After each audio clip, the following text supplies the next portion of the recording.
Hello everyone. Welcome to SMA Mitra. तो आज हमारे साथ जुड़ी है फैशन और गारमेंट इंडस्ट्री की एक कंपनी जिसका नाम है एसडी रिटेल लिमिटेड। हमारे साथ कंपनी के प्रमोटर श्री हितेश रूपारेलिया साहब है और हमारे साथ जुड़े हैं रितेश सारागोई साहब जो कि कंपनी के सीएफओ है। Gentleman, thank you for your time and welcome to the show. Thank you. Thank you for inviting. Thank you Dhruv भाई। सो हितेश सर, सबसे पहले हम लोग कंपनी के ओवरव्यू के साथ शुरुआत करते हैं। तो आप प्लीज बताएं कि आपकी कंपनी का कारोबार क्या है, क्या क्या प्रोडक्ट्स जी। आप बताते हैं और कस्टमर्स कौन है। So Dhawal bhai, we are in a very unique category, first of its kind in this field, which is called fashion sleepwear. Fashion sleepwear उसका जो larger umbrella है, it is apparel retail.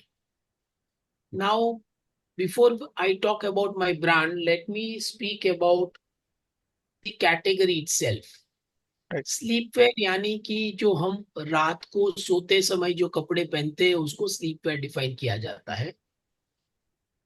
हमारा जो fashion स्लीपवेयर है उसको दो बड़ा competition होता है। एक, जो पुराने कपड़े, we tend to use our old clothes for sleeping. And दूसरा है कोर स्लीपवेयर, मतलब कोई भी एक पजामा बना दिया, कोई भी एक टी शर्ट बना दिया। और हर इंडिया की हर ब्रांड एक दो तीन चार आर्टिकल बनाती है, और they have a contribution of 1 to 3% single digit contribution from this category. तो ये है दूसरा कोर स्लीपवेयर। लेकिन हमारा फिलोसॉफी बहुत अलग है। हम अपना राइट टू प्ले जो बोलते हैं वो 8 p.m. ऑनवर्ड्स टिल 8 a.m., ये 12 घंटे में we have a right to play, right to clothe our consumers. And हम काफी फैशनेबल प्रोडक्ट्स बनाते हैं, बिकॉज स्लीपवेयर का एक हाइजीन होता है, वो है कंफर्ट। तो हमारे सभी कपड़े कंफर्टेबल तो होते ही है, लेकिन they are with very latest trends और latest colours, latest prints, latest सिलवेट्स।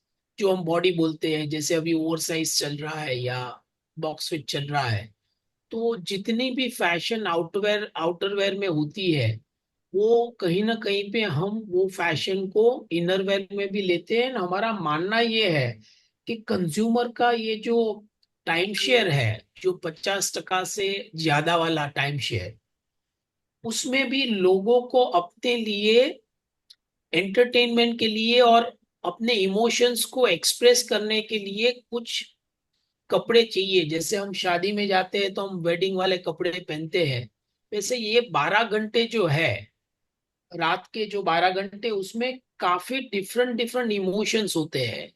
जैसे कि आपको रेस्टफुल इमोशन, आपको अपने शरीर को एकदम रेस्ट देना है, वो एक इमोशन है। आपका एक सेंशुअस इमोशन होता है, where you want to indulge with your partner. आपका एक सोशलाइजिंग इमोशन होता है, जो फैमिली के साथ बैठ के आप गप्पे लगाते हो, आइसक्रीम खाते हो, या फ्रेंड्स के साथ बैठते हो। तो ये सब इमोशंस के लिए फैशनेबल कपड़े जो अच्छे दिखे, वो कपड़े बहुत जरूरी होते हैं। अगर आप मुझे परमिशन दे तो मैं हमारा वेबसाइट यहाँ पे शेयर करना चाहूंगा, या बिल्कुल तो। सर। ये हमारा होम स्क्रीन है। मैं जैसे आपको इमोशंस का मैंने बात किया, तो ये जो सेंशुअस इमोशन है उसके लिए हमारा ये स्वीट ड्रीम्स का सिल्की ड्रीम्स कलेक्शन है, जहाँ पे सैटिन्स के बहुत अलग अलग कलर्स, अलग अलग बॉडीज, एकदम सॉफ्ट मटेरियल में हम स्लीपवेयर बनाते हैं, और ये काफी फैशनेबल होते हैं। जी। ये पहन के अगर ट्रैवल भी करना है या कंफर्टेबल क्लोथ्स में अगर वीकेंड्स में कहीं जाना भी है, तो ये कपड़े लोग इस तरह भी यूज करते हैं। But they are very comfortable and they are serving to the moods of sensuousness. मैंने दूसरा आपको जो सोशलाइजिंग वाला इमोशन बताया, फन वाला इमोशन बताया, यहाँ पे हमारा ये रजिस्टर्ड लाइसेंस है स्नूपी का, उसमें हम एकदम कलरफुल पजामाज बनाते हैं। बिल्कुल। करीब करीब हम 2500 designs of pyjamas every year release करते हैं, तो it's a very wide variety of pyjamas. ये सिंपली लेजी करके कलेक्शन है, जो रेस्टफुल अपना जो इमोशन है, जिसके लिए एकदम, अगर आप देखो तो एकदम लूज कपड़े हैं, एकदम सॉफ्ट मटेरियल के कपड़े हैं, प्लेन कलर्स है, सूदिंग है। राइट सर, इसी क्वाइट तरह इम्प्रेसिव हमारा कलेक्शन। कलेक्शन, जी जी, इसी तरह हमारा कलेक्शन मैन के लिए भी है। अ, मैं ये शेयरिंग स्टॉप करता हूँ अभी, so that we can be on बिल्कुल सर, फुल स्क्रीन। बिल्कुल। ओके। तो मतलब सर आपने एक तो गारमेंट में भी या फैशन इंडस्ट्री में भी स्लीप वेयर और उसमें भी फैशन स्लीप वेयर, तो काफी यूनिक, काफी नीश सेगमेंट आपने पकड़ा है, राइट? तो इसका ख्याल कहाँ से आया सर, और अभी तक की स्टोरी क्या है, मतलब इसके पीछे आपकी जर्नी कहाँ से स्टार्ट हुई और कैसे ये आइडिया आपके दिमाग में आया कि मुझे ये स्पेसिफिक नीश एरिया पकड़ना है? हाँ, सो ये एक बहुत close to heart and personal story है इसके पीछे। अच्छा। By profession I am a computer engineer, and मैं जब कॉलेज में स्टडी कर रहा था 1983 टू 85 वाला जो साल था, वो 2 साल में I had a room partner who was a doctor son, और उसका नाम था अमित शुक्ला। तो because I came from a good family, I was blessed with my own vehicle. I was good at sports, good at studies, and even good at fashionable clothes. तो काफी happy था अपनी life में, and usually in that age your best friend is your room partner and your best competitor also is your room partner. Absolutely. Until one fine day उसकी sister UK से आई थी, और उसने एक 3 पिन स्ट्राइप पजामाज गिफ्ट किए उसको। जैसे ही वो मैंने पजामाज देखे, तो मेरे से रहा नहीं गया, तारीफ कर ली मैंने। एंड अमित स्पॉटेड के हाँ, यहाँ पे ही is a scope to score. तो फिर उसने क्या किया, अपना जीन्स, अपना डेनिम, अपना शर्ट वगैरह वो प्रेस नहीं कराता था, लेकिन अपने नाइट सूट्स जो थे वो कॉलेजियन लॉन्ड्री में रोज भेजेगा। वहां से एकदम पेपर में रैप होके उसका नाइट सूट प्रेस होके आएगा। फिर वो नॉट ऐसे खोलेगा, नाइट सूट पहनेगा, एंड दोनों लेग्स को फोल्ड करके मेरे सामने वाले बेड में बैठेगा। एंड मैं वो जमाने में वो अपने सदरे पहनता था, वो white and white white, colour के, वो बिल्कुल। That use to be. पहले तो क्या कोई सेम कपड़े पहन के सो जाते थे हम, थोड़े वो टाइम पे सोते टाइम एक अलग कपड़े पहनते थे, वाइट एंड वाइट। तो ये देख के मुझे ख्वाहिश हुई कि मैं जाके बाजार में से खरीदूं ये। I would have roamed around 200 shops in the country in that 2 years to find a good night suit. And I couldn't find anything close to Amit's sleepwear, क्योंकि वो वेस्टर्न वर्ल्ड से आए थे, बहुत अच्छे थे। So I accepted this as a defeat in my subconscious mind, and फिर मैं अपना कंप्यूटर का बिजनेस करने लगा। काफी सक्सेसफुल बिजनेस हुआ हमारा, अंटिल 5 साल बाद मेरा छोटा भाई उत्पल, जो अभी को फाउंडर है हमारा, he had an idea after graduation कि हमें कुछ कपड़े का करना है, रेडीमेड का करना है। और वो टाइम में रेडीमेड का करना मतलब वो it was next best to suicide, क्योंकि हर बंदा रेडीमेड का काम करता था, हर बंदा पैंट बनाता था, शर्ट बनाता था। तो मैंने उत्पल से ये कहा कि हम नाइट सूट बनाते हैं, तो मैं आपके साथ काम करूंगा, and he gracefully agreed. And वहां से हमारी जर्नी शुरू हुई। एंड हमने ऐसा भी जमाना देखा है कि आज 3 पेटी जा रही है और 5 पेटी वापस आ रही है। वो जमाना भी देखा है। We have survived all the struggles in this 30 years of our journey. And today as we speak, हमने जो हमारा कारोबार शुरू किया था मॉम एंड पॉप स्टोर्स या जनरल ट्रेड से, from there we migrated to या added one more channel which was modern trade, जहाँ शॉपर स्टॉप, लाइफस्टाइल वगैरह सबके साथ हमने काम किया। फिर ऑनलाइन चैनल्स आई। तो ऑनलाइन चैनल के साथ हमने बिजनेस एक्सपांड किया। मिंत्रा के साथ हमारा सब्सटेंशियल, मिंत्रा, अजियो, फ्लिपकार्ट सबके साथ बिजनेस अच्छा है। एंड उसके बाद हमने हमारा जर्नी शुरू किया एक्सक्लूसिव ब्रांड आउटलेट्स, जो पिछले 2 साल से हमने हमारे खुद के पैसे से वो मॉडल को एक्सपेरिमेंट किया, काफी सक्सेसफुली स्प्रेड किया। As we speak we have 34 operational stores for sweet dreams, and they are decent profit making stores. आगे जाके हम प्लान कर रहे हैं कि we will open additional 65 more stores and we will accelerate our journey in this area. बिल्कुल। तो काफी रोमांचक कहानी है और काफी इंटरेस्टिंग स्टोरी आपने बताई। Thank you for sharing that sir. Ritesh sir, मेरा अगला सवाल आपसे है, कंपनी के ऑर्ग स्ट्रक्चर के बारे में बताएं। कंपनी की कोई सिस्टर कंसर्न्स या सब्सिडरीज हैं? नहीं, कंपनी की कोई सब्सिडरीज और सिस्टर कंसर्न्स नहीं है। So we this company is not having any other subsidiaries और neither sister concerns. Okay. This is only parent company. Okay. Hitesh sir, company के प्रमोटर लिस्ट में आपका और उत्पल सर के अलावा स्वीट ड्रीम लाउंजवेयर और ग्रेस गारमेंट एलएलपी का भी नाम है। तो इनके बारे में कुछ बताएंगे, इनका कारोबार क्या है? इनका कारोबार, दीज आर क्लोज कंपनीज, इसमें 10 साल से कोई व्यवहार नहीं है, बट हमारा खुद का कैपिटल था तो हमने उससे शेयर बाई कर लिए हमारी ये मदर कंपनी के। ओके। इसमें कोई Dhaval ji, I will rectify. These are not companies, these are LLPs. So ये लिमिटेड लायबिलिटी पार्टनरशिप है, जी। जिसमें प्रमोटर्स ही बेसिकली पार्टनर्स है, बिल्कुल। प्रमोटर और उनके फैमिली में।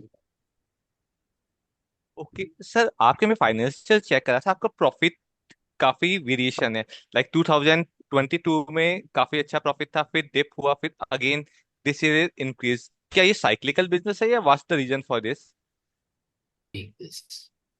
सी, finally we are dealing with commodity, and hmm commodity के एक साइकिल होते हैं। तो अगर आपको याद है तो दो पोस्ट कोविड 2022-23 में कॉटन के प्राइसेस सडनली बहुत शूट हुए थे। Hmm now this is once in 10 years phenomena. हमने 3 बार ऐसा 30 साल में देखा है कि कॉटन के प्राइसेस एक्सपोनेंशियली बढ़ते हैं फिर धीमे धीमे नीचे आते हैं। हम्म तो ये साल में भी ऐसा ही हुआ था, 70% प्राइसेस अप गए थे। And as a brand, as a responsible brand, we can not pass on all the input cost to our consumers, we will have to gradually pass it. तो अगर आपने देखा होगा वो एक ट्रांजिट ईयर में हमारा प्रॉफिट ड्रॉप हुआ था because of this cotton prices, and now again we have recovered, we have passed on the prices to the consumers. Thank you sir. और सर मैं आपकी बोरोइंग देख रहा था, लाइक लास्ट 3 इयर्स में आपकी बोरोइंग डबल के करीब हो गई है। अभी आईपीओ के प्रोसेस में भी आप मेनली एक्सपेंशन के लिए यूज करेंगे, तो डेट इतना ही रहेगा, गोइंग फॉरवर्ड आपका इंक्रीज या डिक्रीज करने का प्लान है कुछ? रितेश भाई, ओवर टू यू। तो बेसिकली हम लोगों ने एक शॉर्ट टर्म डेट लिया था as on 31 March 2024। So hmm basically because we had a substantial amount of SME suppliers, and hmm government का रेगुलेशन आया था that SMEs have to be paid in 45 days and before 31 March to ensure that there is no additional tax liability. तो ये एक हम्म short term borrowing हमने लिया था of 15 crores, which we have already major amount we have already repaid before hmm. the IPO only. So we hmm don't plan, so we don't see the borrowing increasing too much from the previous year's numbers. In fact, it will be in the same range going ahead. Okay sir मैं आपके business model में देख रहा था, जब beginning हुई थी like last 4-5 years में, आपके mainly franchisee own franchisee operated model थे। वो धीरे धीरे डिक्रीजिंग ट्रेंड में and company own company operated increasing trend है। Any specific reason for this change? हाँ, तो जब हम ये मॉडल एस्टेब्लिश कर रहे थे अपने खुद के ईबीओस का, we wanted to try out all the models. Hmm हमने फोफो मॉडल में ये देखा कि हमारा कंट्रोल जो है वो इतना नहीं आ रहा है जितना कंपनी ओन्ड फ्रेंचाइजी ऑपरेटेड में आता है। तो हम्म हमने ग्रेजुअली फोफो बंद कर दिया, वो हम्म मॉडल को एक्सटेंड करना ही बंद कर दिया। हम हम्म लार्जली, अगर आप देखोगे, हमारे रिसेंट सभी स्टोर्स कोफो मॉडल या कोको मॉडल में है। एंड गोइंग हम्म फॉरवर्ड हम कोको मॉडल में ज्यादा एक्सपांशन करने वाले हैं क्योंकि ट्रैक्शन अच्छा आ रहा है। तो we hmm. Would like to retain the profits with the company with available capital. Okay sir. Okay. Sir हम लोग थोड़ा सा रेवेन्यू स्प्लिट के बारे में बात करते हैं। तो आपके अलग अलग चैनल में आपका रेवेन्यू स्प्लिट क्या होगा? So Nitin, currently 27% of our revenue is coming from online. Around 17% is coming from LFS. Around 7% is coming from EBO. Around 62% is coming from from MBOs, which is mom and pop stores, and balance is coming from export and other small verticals. Okay. और उसी से related मेरा next question भी है। जैसे आपने बताया export, तो ओवरऑल पाई में आपका एक्सपोर्ट का पीस अभी थोड़ा सा छोटा है, तो आगे जाके एक्सपोर्ट बढ़ाने का कोई प्लान है क्या सर? नहीं, अभी तो हम इंडिया में फोकस कर रहे हैं। और जब भी हम export market, we have realise कि export market is very competitive. Hmm. If you deal through middle mans, that is, हम किसी को सप्लाई करेंगे तो वहां पैसा बहुत कम है। We would rather expand by way of our own EBOs whenever we plan to go overseas. And हमारा ये कैटेगरी भी ऐसा है कि यूनिवर्सल कैटेगरी है। हमारे एयरपोर्ट के स्टोर है, वहां पे हम ऑब्जर्व कर रहे हैं कि हर एथनिसिटी का कस्टमर आ रहा है, हर रीजन का कस्टमर आ रहा है। हमारे इंटरनेशनल एयरपोर्ट बॉम्बे टर्मिनल 2 पे हमारा स्टोर है। और ये वहां से हमारी लर्निंग है कि ये ग्लोबल कैटेगरी है, ये कोई रीजनल कैटेगरी नहीं है कि सिर्फ इंडिया में पहनने वाले लोग इसके लिए है। बिल्कुल। अ, सर इंडिया में भी आपका प्रेजेंस बहुत सारी जगह पे है, लाइक महाराष्ट्र हो गया, पंजाब हो गया, गुजरात हो गया, उत्तर प्रदेश हो गया। तो रेवेन्यू में कोई पर्टिकुलर एरिया या ज्योग्राफी है जो ज्यादा कंट्रीब्यूट करता है, या पैन इंडिया डिस्ट्रीब्यूशन इवन है? जनरली कोई भी फैशन ब्रांड है, उसका largest pie, this is a thumb rule, comes from north, followed by west, and then south and east. तो बिल्कुल। हमारा भी सिमिलर है। हमारा north is the biggest cluster, followed by west, then south and east. Okay. थोड़ा आगे बढ़ के सर, थोड़ा बिजनेस के रिस्क के बारे में बात करते हैं। तो जैसे आपने शुरुआत में बताया कि कॉटन प्राइस, मतलब जो कि एक रॉ मटेरियल प्राइस हो गया, वो एक चीज होगी जिसकी अनसर्टेनिटी या कभी भी वो, आई मीन कमोडिटी साइकिल। उसके अलावा और कोई रिस्क जो आपने आइडेंटिफाई किया आपके लिए या आपकी इंडस्ट्री के लिए इन जनरल, और वो आप कैसे मिटिगेट करते कोई हैं? भी अपैरल ब्रांड है, कोई भी अपैरल ब्रांड है, कोई भी सेगमेंट में है, सबसे बड़ा जो डेट्रीमेंटल फैक्टर होता है वो इन्वेंट्री कंट्रोल। बिल्कुल। क्योंकि this is not an appreciating asset, this is a fashionable asset which depreciates with time. तो inventory planning and supply chain, this has to be very robust for any apparel company to profitably grow. हमने 30 साल से ये art को master किया है। हमारे पास इतना डेटा है और इतना एनालिसिस, ईआरपीज हमने 15 साल पहले लगा दिया था कि कौन से रीजन में क्या चीज कितनी बिकेगी, उसका एक्यूरेट हमारे पास डेटा रहता है। एंड हमारा बिजनेस पॉलिसी ये है कि हम ज्यादा बेचते हैं, कम बनाते हैं। तो generally we have stayed away from this inventory risk. But otherwise if you ask me, inventory planning या तो सीजनल इनकंसिस्टेंसी, जैसे कि हमने विंटर का बहुत माल बना दिया और ठंडी नहीं पड़ी, hmm. Right? So these are the factors which are contributing to the risk side of this fashion business. Okay. और सर जैसे आपने बताया कि पुराने कपड़े एक आपका, या जो रेगुलर कपड़े, वो एक आपका बड़ा कंपटीटर है, राइट? उसके अलावा भी बहुत ही अनऑर्गेनाइज्ड प्लेयर्स है जो कि फैशन इंडस्ट्री में है, और हर कोई कुछ नया लेके आके ट्राई करता है। तो सर आप कंपटीशन को इन जनरल कैसे देखते हैं, और क्या चीज़ है जो आपकी कंपनी को अलग करता है? So we are a organise player, right? And yes. अगर आप डेटा स्टडी करोगे तो हर कैटेगरी में, not only sleepwear, fashion sleepwear, हर कैटेगरी में there is a consolidation. Business is moving from unorganise to organise sector. तो एक तो मार्केट साइज ये कैटेगरी का 5,500 करोड़ रुपए है, जो बोनाफाइड की रिसर्च रिपोर्ट से हमने असेसमेंट किया है, and it is going at 15% CAGR। On top of it unorganise to organise movement हो रहा है। जस्ट विजुअलाइज के इंडिया में करीब करीब 400 प्लस मॉल्स हैं, राइट? वहां पे इतने सारे कंज्यूमर जाते हैं। इंडिया में इतनी सारी 5 स्टार होटल्स है जहाँ पे शॉपिंग सेंटर्स है, इतने सारे एयरपोर्ट्स है जहाँ पे शॉपिंग सेंटर्स है। Now these are big consumption centres from consumers. यहाँ पे कोई अनऑर्गेनाइज प्लेयर तो हो ही नहीं सकता है। They can't survive these cost and these infrastructure.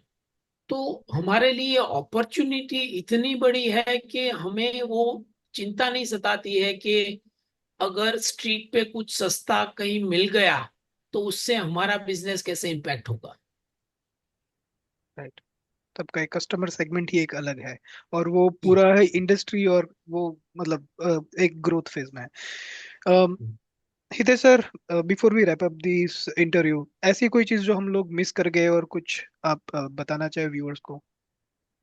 नहीं, मैं समराइज करना चाहूंगा कि we are into fashion sleepwear industry. हमारा जो राइट टू प्ले है वो रात को 8 बजे से सुबह में 8 बजे तक है। We design clothes as per emotions during this 12 hours, and we have a profitable business here. We have expanded into our own EBOs. 34 EBOs are operational. There are 10 more EBOs which are under fit out, and we are planning to open many more in coming times. So we are very excited about the journey, and truly appreciate your time and allowing us to communicate our business model to your investors. Thank you very much Hitesh sir. Ritesh ji, आपका भी धन्यवाद। Uh, Thank you. Thank you. आपके IPO के लिए बहुत बहुत शुभकामनाएं sir. Thank you. Thank you. Thank you sir. Thank